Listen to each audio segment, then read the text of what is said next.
All right, my friends. Welcome back to All Cars Reacts. It is time for a new Motorweek retro reaction video. This week I have chosen the 2011 Mazda 2. One of the least exciting cars I've done for a while, but you know what? If you miss those old 80s hatchback, cheap, underpowered, lively, well, this is the modern recreation of it, right? The reincarnation of it, and nobody bought them. And I thought about this because I actually saw one the other day at the grocery store, and it made me fondly remember it. And I thought it'd be fun today for us to make ourselves comfortable. It's just you and me chatting and reminiscing a little bit, only back to 2011. Make yourself comfortable in the comfy chair. Grab yourself a beverage of choice. I'm going to surprise all of you because I show you this, but we're actually drinking some Sprite right now. And let's get into it. Your host for Motorweek, John Davis. Well, hello and welcome again to Motorweek. We're glad to have you with us. For decades, Mazda has spent a lot of effort making their brand synonymous with fun to drive. From their biggest to their smallest, their vehicles stand out in the mass market because of their zoom appeal. Well, now Mazda welcomes a new subcompact to their clan, the Mazda 2. And though it lacks in girth, we still think it'll give its rivals a fit.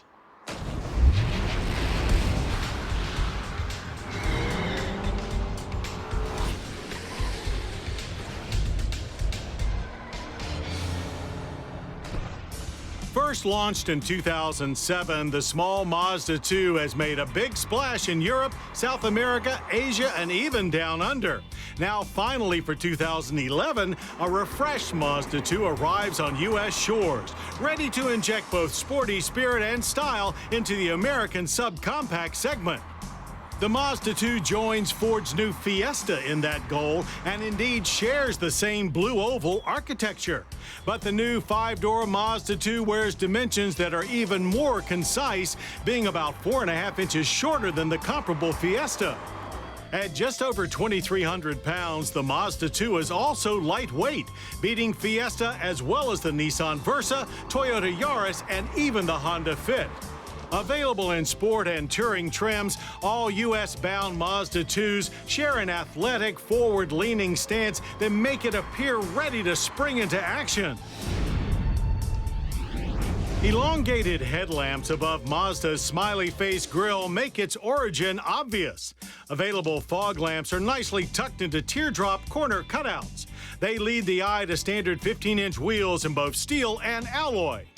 From there, a wedge-shaped profile accelerates flare with a sharp upward shoulder line that ends as the roof drops rapidly to a minuscule overhang at the rear. Okay. Yeah, okay. I love this car. All right, I talk about a lot of cars on here, and you all know, if you've been here before, I reminisce fondly about those crappy 80s hatchbacks like a Dodge Colt and things like that. And this car speaks to me. And it spoke to me back then, too.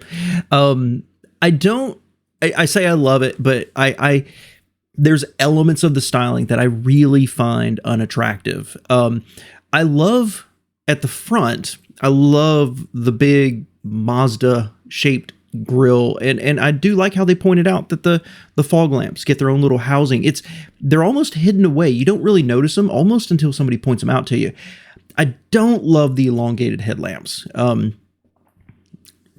Once Mazda moved away from the Protege, which I owned one, and they went with this styling here, it never quite resonated with me. A little too teardroppy, a little too droopy in places.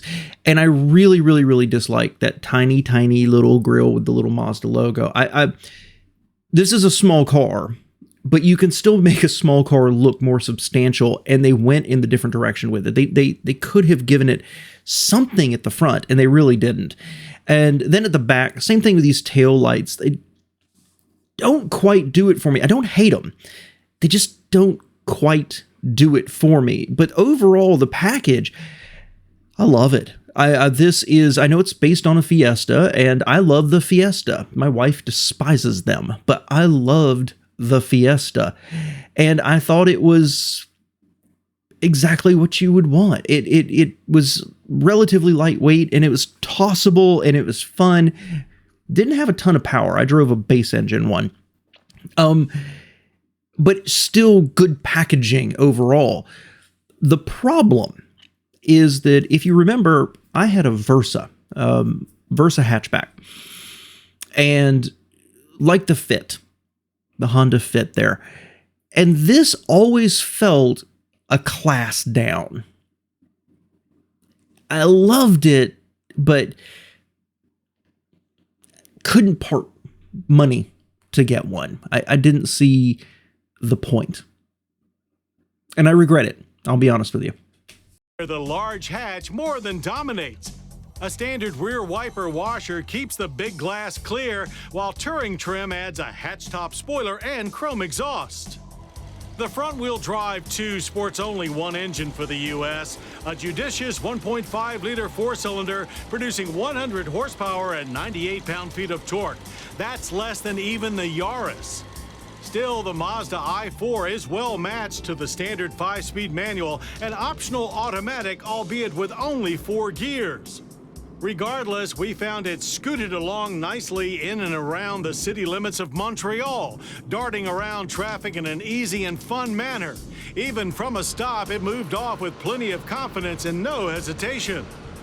That makes the Mazda 2's competitive government fuel economy ratings of 28 city, 35 highway for the manual, and 28 city, 34 highway for the automatic, all on regular gas, just a happy plus. Okay, so y'all know, if you've been viewing the channel for a long time, I like automatics.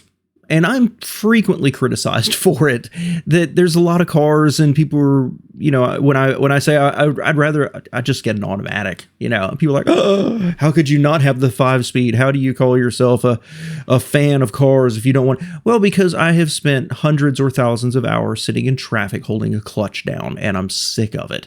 You know what? Sometimes you just like to put it in drive and go. I've even said here, if you've ever watched my review on the main channel of my Honda Accord, I like CVTs. I think that just is a whipping boy for the auto industry. I hate CVTs. Just fight, you know, complain about them. It is the thing that's cool to do, is to complain about CVTs. Some of them are truly atrocious, don't get me wrong. However, this kind of car is the one that I believe should have a manual transmission many times. My Versa had a manual, 6-speed. And this car has the same problem as my Versa. Other than price, it's hard to justify this car. Okay, so cheap price, nimble, easy to move if you're living in an urban environment, easy to navigate around. 28 city, 35 highway. That is about the same in the city and less than I get in a Honda Accord with a CVT on the interstate. Why would I drive less car and get worse gas mileage? And that's the biggest problem I had with my Nissan. For having 6 speeds and having a small little hatchback design, it was never terribly fuel efficient. And so there's a gap here between the best of the mid-size cars, like the Camry, for example, and then the smaller classes. They just don't make it up, other than price and nimbleness and parking and, you know, hatchback and everything else. It's always bothered me. I know I just went on a little tirade there, but it's always bothered me. Got no problem with this engine. 4-cylinder, not 3. 100 horsepower, 98 foot-pounds of torque. Nice round numbers. I love it. Once out of the city, the two felt even peppier. The 4-speed auto worked particularly well. The manual, on the other hand, had longish throws and a rubbery feel. The engine does tend to get a little buzzy under hard acceleration. It's not as refined as Fiesta, but the 2's throttle response is quicker. 0 to 60 is estimated at 9.5 seconds. Suspension is class-typical McPherson struts front with a torsion beam at the rear. Electronic stability and traction control are standard. Over rough roads and worn pavement, it is surprisingly composed. And in faster turns and corners, the Mazda 2 felt as spry and sure-footed as Fiesta and Fit, thanks in part to the very direct electric power steering. Adding to that, the Mazda 2 provides clear visibility all around, and its diminutive size makes it a joy in tight parking lots. For stopping, the Mazda 2 features ABS with brake assist. The end result is a subcompact that has the solid road manners of a much larger car. The interior of the Mazda 2 is very simple but nicely laid out all the way down to the cup holders. The split console dash gives the forward compartment a roomier feel than you might expect. Fit and finish are very good and quality of materials is above class par. Seat comfort is adequate for commuting, but more padding is needed. Our touring trim adds a fabric upgrade with red piping. AC is standard, as is a stereo with aux input jack. Convenience and luxury amenities are very limited. The only notable upgrades from sport to touring trim include a leather-wrapped steering wheel with satellite controls, a trip computer, and a 6-speaker stereo. As expected, the back seat is very tight for 6-footers, but despite being shorter overall, the 2 claims more rear legroom than Fiesta.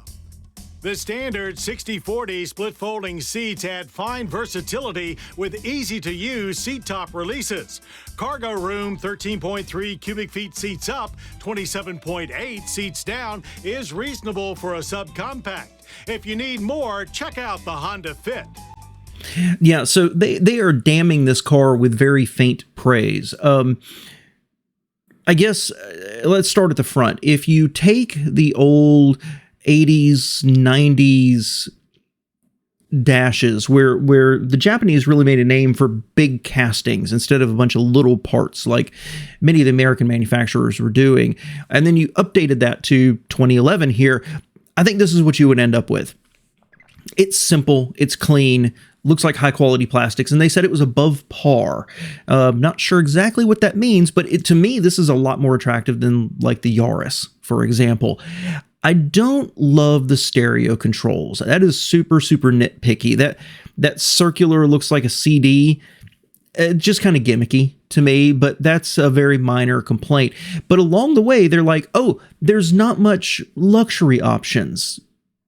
Yeah, no junk, right? I mean, it's a basic level car. Does it have power windows, power locks, cruise control, CD, 6-speaker stereo system? It has satellite control. I mean, it's got the stuff, but it seems like they went out of their way to, again, damn it with faint praise. The back seat being tight, well, duh, it's a subcompact car. Now, compare that with my Versa, one of the big strengths of the Versa, and I'm not sure how much they differ dimensionally, but my Versa had a huge back seat. It was enormous. It was big enough for, well, full-size human adults. And I loved it for that reason. But, you know, get back here to the back, 13 cubic feet of storage, there's no problem. That is a good amount of, this is a good, solid, just small, and hopefully the price at the end will reflect, inexpensive car. And I don't know, it feels like they're just being purposefully a little downbeat about it all. Let's keep watching, guys. The Mazda 2 is pretty easy on car payments too, starting at $14,730 for the Sport. A 5-door Fiesta costs about $1,000 more, but is better equipped. The Mazda 2 Touring goes for $16,185 and $800 more for an automatic. You can tell that we think the 2011 Mazda 2 easily meets our desire for a stylish and entertaining subcompact drive. It's pretty plain Jane inside and clearly not big enough for 5-passenger commuting. But for you and one more, it will bring new smiles to that daily grind. Indeed, the Mazda 2 proves that the Zoom Zoom spirit can survive and thrive regardless of size. Okay, so how to end this? I'm not really sure. I think that was slightly unfair. I think this is a good, solid choice that did many good, small hatchback things. And they just were very down-tuned about the whole thing. That's kind of depressing, honestly, because I came into this super excited about a car that I may not have chosen, but I still really liked, and a stablemate of the Fiesta, which I really liked. And I could not tell you how many times in the past, let's say 10 years, I've been like, I wonder how much Mazda 2 would be used. And you just don't see them that often. So again, I was at the grocery store the other day. I pulled up, I parked, I looked at something, I'm like, is that a Mazda 2? And I can't tell you the last time I saw one before that. You just never see them. You don't see Fiestas either because I think they just largely, I don't know, dissolved. But this is the kind of car, one of the kinds of car Americans need to be buying. More fuel efficient, less emissions, good packaging, cheaper to insure, cheaper to buy. This is it right here. These kind of things. If you have a commute, if you are more urban, moving around the urban environment, need that for the parking and the maneuvering, and you don't have 5 people you're carrying all the time, then there's nothing wrong with this car. But it's not a status symbol, right? It doesn't scream, look at me. This says functional and efficient and reasonable and rational. All the things that buyers in today's world don't want to hear. And it's kind of sad. Do I think this is better than the Fit? Absolutely not. Do I think it's better than a Versa? I think it's better in different ways. I think this feels lighter and more nimble, whereas the Versa felt a little bit more grown up, if you will, a little bit bigger inside. Would I buy one? Absolutely. In fact, looking back at the Fit and the Versa and the Yaris, I'd love to have one of these. Because this, if you talk about a vehicle that expresses you, this is kind of it for me. One of my big hesitations back in the day, because the pricing is very fair, is the styling. It's a little more Asian youthful than I really want. The design on these rear tail lights and the design at the front. I guess I'm coming from a place when you think the first, second, and third Mark Golfs and the Dodge Omni kind of nailed what a small hatchback should look like. And a couple of from Europe, Renaults and Peugeots. This, a little melty Asian soap. I love it. I like it. I have thought about buying a used one just to tootle around in. But this whole video just made me feel a little meh about it. I appreciate you spending a few days, wow, it's not been that long, a few minutes with me. Let me know what your thoughts below in the comments. Thanks, y'all.